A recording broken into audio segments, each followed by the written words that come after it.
There's one more conversation for us to have. I'm Meek Nomicon, and be careful of the black lace and white lies. She sat quietly in my tiny kitchen, eyes flickering over my shabby rundown home. The more she observed, the more she shifted uncomfortably on the cold wooden bench. I suppose I did forget to leave out the cushions. It's been a while. I mustered up the energy for a proper reply. Oh, so either we're happy to see her or we really wish we weren't seeing her right now.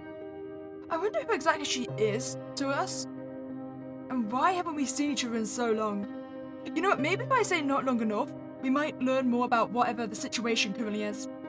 I bet it's got something to do with the school you were holding in the title screen, right? Her face twitched before she let out a deep sigh. Oh, I feel like she's very much disappointed in me. You didn't deserve father. Oh, so either mother or stepmother? I continued before she could retort. I want you out of my house, stepmother! So, that's what this was all about. You never failed to disappoint. She tossed a business card at my face, glancing down at her untouched cup. Thanks for the tea. Any further communication will be through my lawyer. I soon found out that father had been living in her house. I was owed nothing. And one, useless. Oh, I mean, unless she's done something to deserve that treatment, which, from what we know so far, doesn't sound like it. Sounds like we're just spiteful that she actually dated our father. I'm feeling a bit mean about this, especially because apparently we're trying to get things from her, really. We definitely seem to be under the illusion that we were going to inherit the house, right? Okay, let's see if we can be more peaceful about this. See if we can actually discover where the tension comes from here. It's nice to see you. She stared at me before sipping her tea to collect herself. Okay, I just had a quick brainwave. We're not so desperate to get this house that we would poison our stepmother, right? I mean, we definitely wouldn't do something like that. Right? I want to apologize. I spent the next few minutes pouring out the heartfelt speech that I had prepared. Okay, so I kind of feel like possibly we might not mean this heartfelt speech, since we've made a point to decipher that we prepared it, as in we thought it through, we planned it, and we probably wrote it down.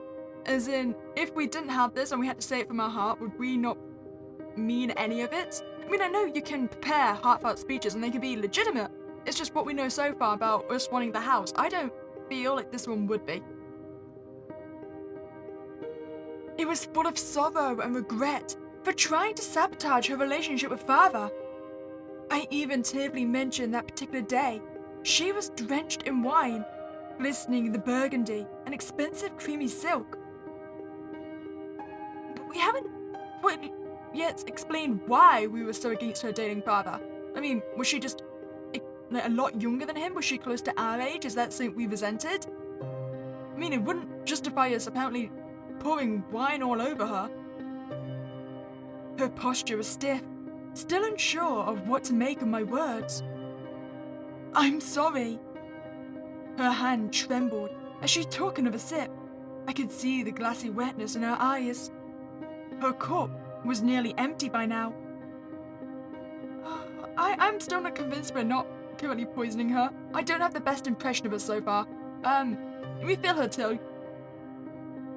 Her lips raised ever so slightly. She always did have a sweet tooth, and I had practically dumped the whole bag of sugar for this batch. The conversation meandered. She was nursing her third cup by now. She was saying something about father when she trailed off, slumping into her seat. What did I tell you? Oh no, oh jeez. Did I actually poison her or did I just put her to sleep? Either way, it's probably not going to be a good situation. I checked her pulse.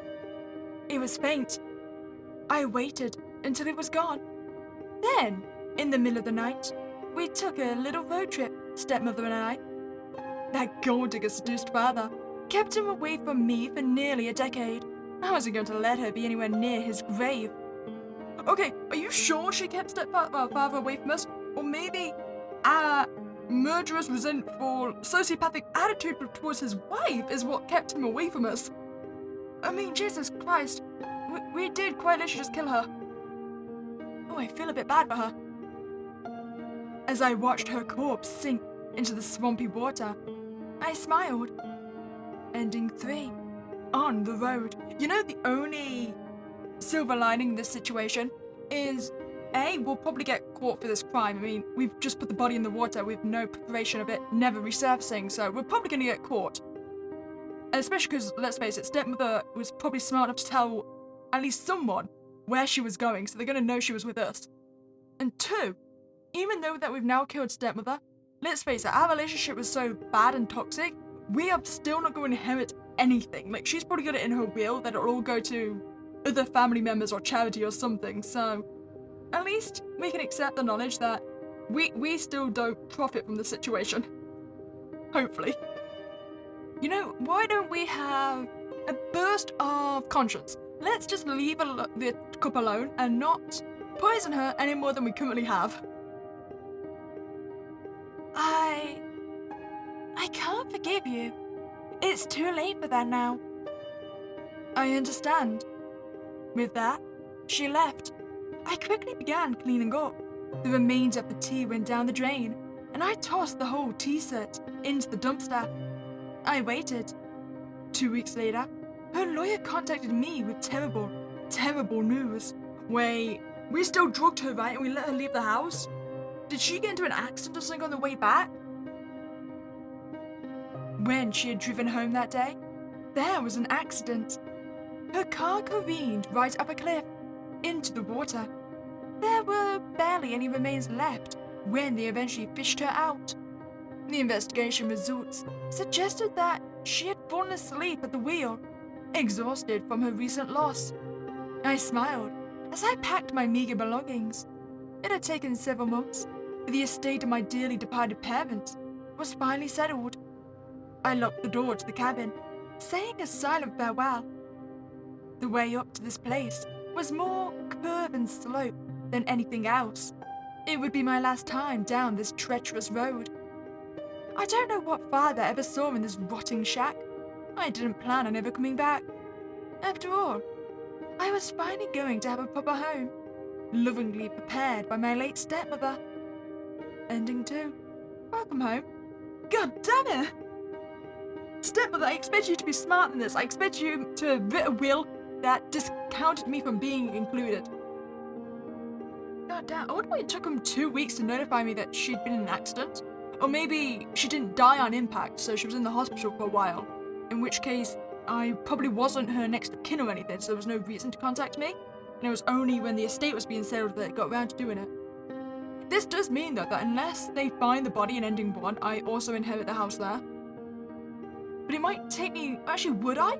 Because if they don't find the body and I don't get arrested, then is she just declared missing instead of dead? At least for a while, so then I still can't access the house or the money? God damn. I'm really not a very nice person, am I? Well, if you enjoyed your time here, I'd greatly appreciate you to like this video and subscribe to this channel. Other than that, it was a spooky day and I'll catch you next time, guys.